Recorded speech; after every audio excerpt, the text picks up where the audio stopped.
Good morning बच्चों, मैं B L Agarwal आज आपको इस लेक्चर में फिनंशियल अकाउंटिंग सेमेस्टर 3 का एक chapter conversion of partnership into limited company और एक्विजिशन ऑफ बिजनेस का एक प्रॉब्लम सोल्व करके समझाऊंगा। ठीक है, उम्मीद करता हूँ आप लोग को समझ में भी आएगा। टॉपिक है परचेजिंग कंपनी डेटर और क्रेडिटर को टेक ओवर नहीं करेगा, बल्कि डेटर से कलेक्शन और क्रेडिटर को पेमेंट करने का जो रोल होता है एज एन एजेंट उसको करेगा। यहाँ देखिए, collection of debtor and payment to creditor by the purchasing company as an agent. Under this topic purchasing company debtor and creditor of vendor company को टेक ओवर नहीं करता है, बल्कि डेटर से कलेक्शन और क्रेडिटर को पेमेंट देने का रोल करेगा। इसके अगेंस्ट में कमीशन चार्ज कर देगा। ठीक है, तो ओवरऑल बोले तो हम लोग डेटर क्रेडिटर को टेक ओवर नहीं करेंगे। ए लिमिटेड एक कंपनी इनकॉर्पोरेट हुआ जो बी का बिजनेस को टेक ओवर कर लेगा। प्रोप्राइटरशिप है। ये देखिए बी का कैपिटल है, ये देखिए ये लोन है। क्रेडिटर टेक ओवर नहीं करेंगे, डेटर टेक ओवर नहीं करेंगे, तो टेक ओवर में एसेट्स करेंगे। तीनों का तीनों फिक्स्ड एसेट है, ये इनका बुक वैल्यू है। The company take over fixed assets loan. देख लीजिए, हम लोग ये तीनों फिक्स्ड एसेट लेंगे, ये लोन टेक ओवर करेंगे। फिक्स्ड एसेट जब भी लेंगे तो उसका 10% वैल्यू रिड्यूस कर देंगे, 10% डाउन कर देंगे, प्लस एक चीज़ गुडविल लेंगे है। तो यहाँ से 3 और गुडविल एक 4, इधर से एक 5, परचेज कंसिडरेशन आ जाएगा। डेटर क्रेडिटर टेक ओवर नहीं किए हैं तो डेटर से कलेक्शन क्रेडिटर को पेमेंट का रोल प्ले करना होगा। तो कंपनी देखिए डेटर से 80,000 रुपया रियलाइज किया है और क्रेडिटर को 68 पेमेंट किया। इसके अगेंस्ट में 3% डेटर पे 2% क्रेडिटर पे कमीशन मिलना चाहिए। ठीक है, तो ये इसका पहचान हुआ कि हम लोग डेटर क्रेडिटर टेक ओवर नहीं करेंगे, लेकिन डेटर से कलेक्शन और क्रेडिटर को पेमेंट का रोल प्ले कर देंगे, उसके बदले में कमीशन चार्ज करेंगे।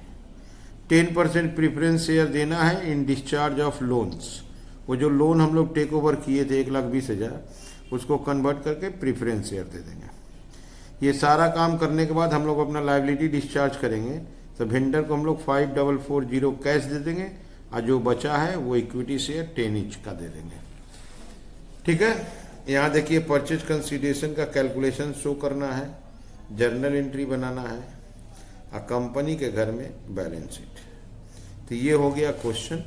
चलिए सबसे पहले परचेज कंसिडरेशन कैलकुलेट करते हैं।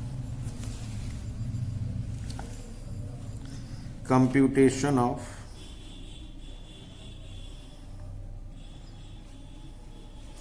Purchase consideration. बात हुआ था फिक्स्ड एसेट 10% डाउन कर देंगे, तो लैंड एंड बिल्डिंग 1,60,000 का है, 160 का 10% डाउन करेंगे 144। प्लांट एंड मशीनरी 28 का है, प्लांट एंड मशीनरी 28 का है, 2,800 डाउन करेंगे 25,200। फर्नीचर 20,000 का है, 2,000 डाउन करेंगे 18,000। 3 फिक्स्ड एसेट था, तीनों को 10% डेप्रिसिएट बोला था। गुडविल 80,000, गुडविल का वैल्यू 80,000 दिया हुआ है, इसको प्लस कर देते हैं।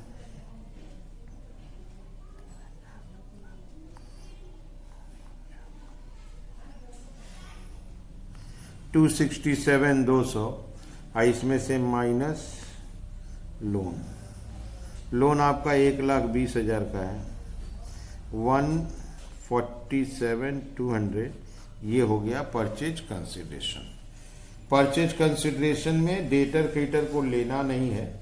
लैंड एंड बिल्डिंग 10% डाउन कर दिए 144, प्लांट एंड मशीनरी 10% डाउन कर दिए 25,200, फर्नीचर 10% डाउन कर दिए 18,000 और गुडविल 80,000। इस चारों को एक बार प्लस करके देख लेते हैं।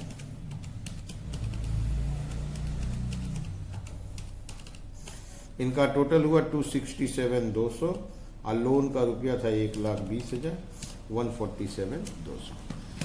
ये हो गया आपका परचेज कंसिडरेशन। ठीक है, चलिए जर्नल की तरफ चलते हैं। ये फॉर्मेट है in the books of A limited journal. सबसे पहले हम लोग बिजनेस एक्वायर किए हैं, business purchase account debit to B का बिजनेस था, टू बी अकाउंट, उसका अमाउंट आया था 147,200, 147,200 being purchase consideration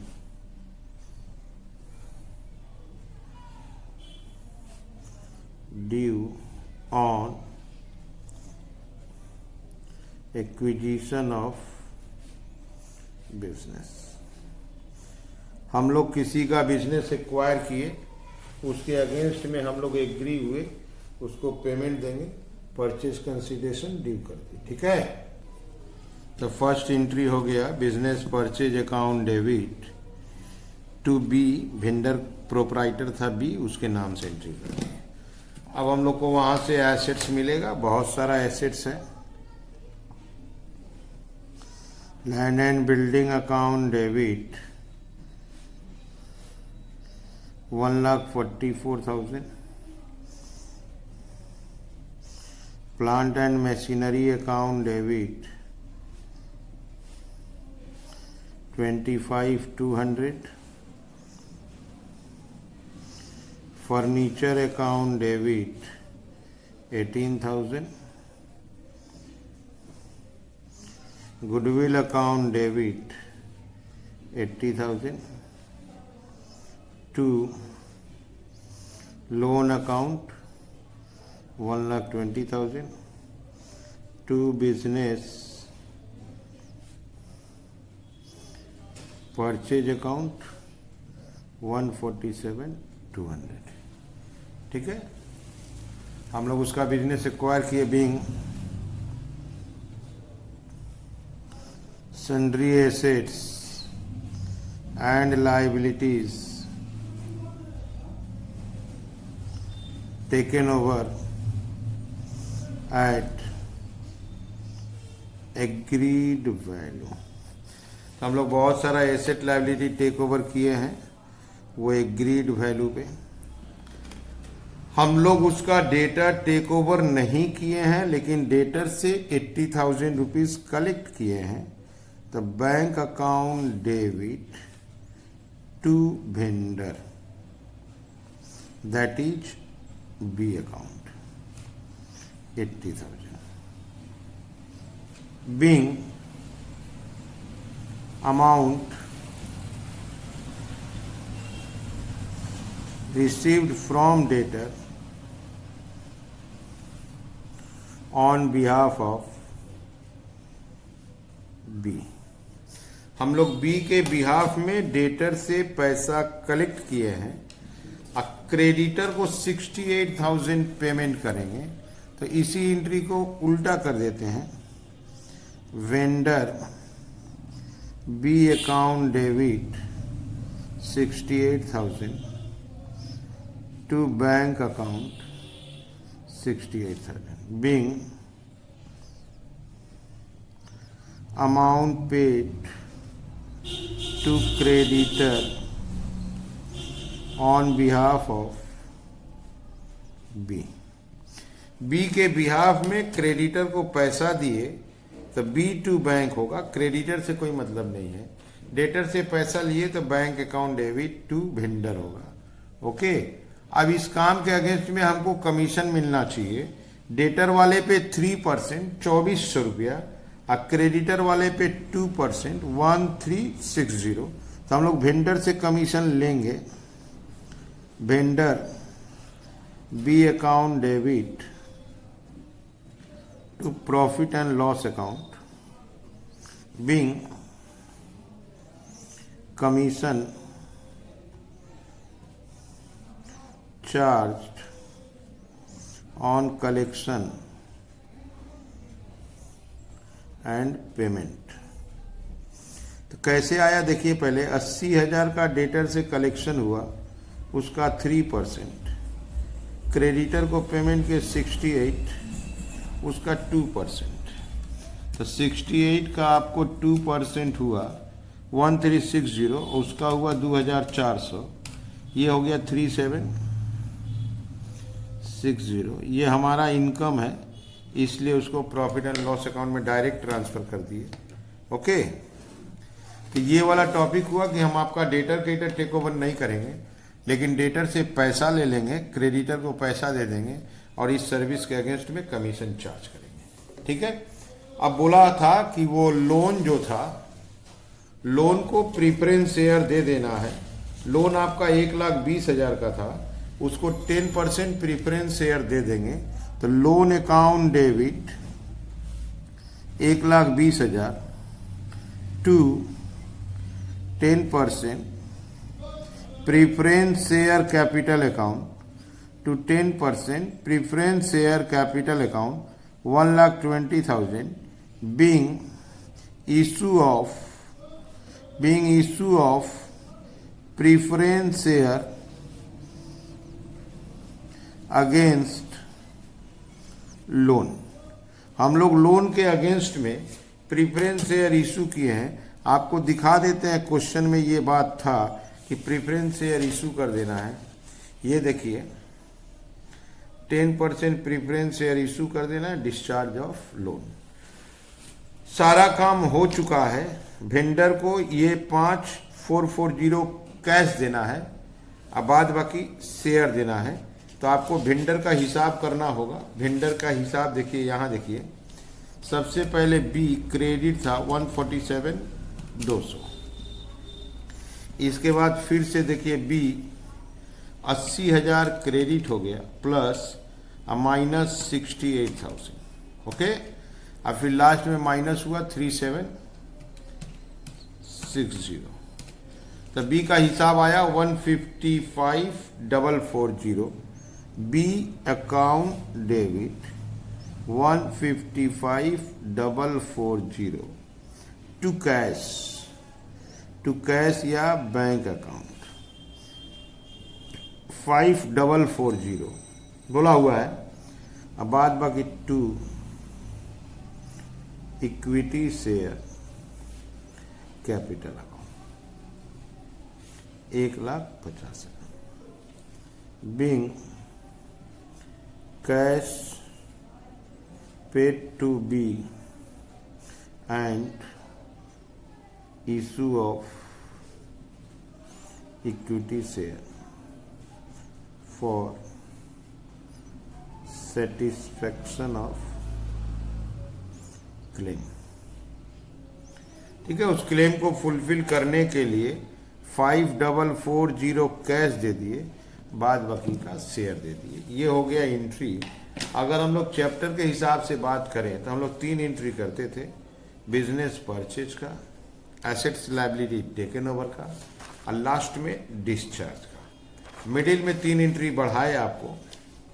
डेटर से पैसा कलेक्शन किए, क्रेडिटर को पेमेंट दिए, उसके अगेंस्ट में दोनों का काम के बदले में कमीशन चार्ज किए। ओके, और एक ट्रांजैक्शन दिया था, लोन को प्रीफरेंस शेयर में बदल देना है। तो ये हो गया जर्नल। चलिए चलते हैं बैलेंस शीट की तरफ। ठीक है, ये रख दिया आपके सामने बैलेंस शीट। बैलेंस शीट में सबसे पहले हेडिंग होता है equity and liabilities. Equity and liabilities के अंडर में A number share holders fund. Share holder fund के अंडर में शेयर कैपिटल। अगर आपको याद हो तो 1,50,000 का share capital equity share vendor को दिए थे, 1,20,000 का लोन को दिए थे, दैट इज शेयर कैपिटल 2,70,000। इसमें रोमन 2 आता है रिजर्व एंड सरप्लस। वो जो कमीशन आया था, कमीशन अपना इनकम था 3,760। B number non current liabilities. Non current liabilities में डिवेंचर वगैरह था नहीं। C number current liabilities, current liability creditor वगैरह था नहीं, बस इतना ही था लाइबिलिटी में 273,760, दिस इज टोटल। ओके, अब आते हैं assets. A number non current assets, Roman 1 fixed assets, इसके अंडर में टेंजिबल इनटेंजिबल में तो गुडविल का पैसा लिख देते हैं 80,000, और टेंजिबल में हमको तीनों को प्लस करना होगा 1,44,000, 25,200 और 18,000, 187,200। इसके बाद एक item current assets, current assets में कैश एंड बैंक, हमको डेटर से मिला था, डेटर का बात करें तो 80,000, क्रेडिटर को दिए थे 68,000, अब वेंडर को दिए थे 5,440, तो 80,000 माइनस 68,000 माइनस 5,440, तो हमारे पास कैश अभी भी है 6,560। अब इसको ऐड कर लेते हैं, 273,760, यहाँ भी वही है, यहाँ मिल गया। ओके, ये हो गया टोटल। ठीक है, तो टोटल मैच हो गया, मतलब हम लोग ठीक बनाए हैं। तो ये हो गया आपका बैलेंस शीट।